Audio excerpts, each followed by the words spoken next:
Hello, this is Greg.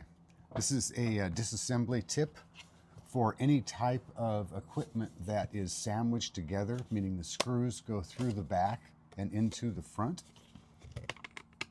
You pull the screws off.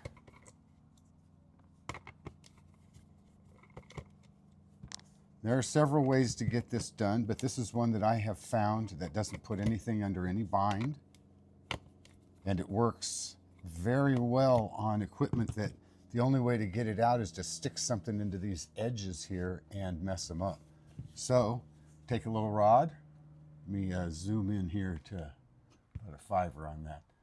Take a little this little rod, stick it through the hole. Make sure it's smaller than the screw threads, and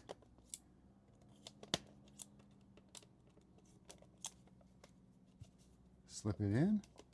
Come on.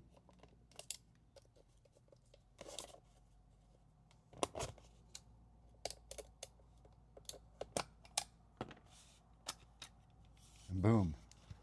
My edges are perfect all the way around.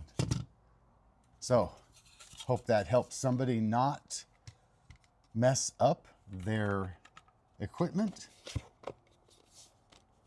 If you've already taken a chunk out of it, well, I'm sorry I didn't make this sooner. If you haven't, you're welcome. Thanks for watching. Have a great day.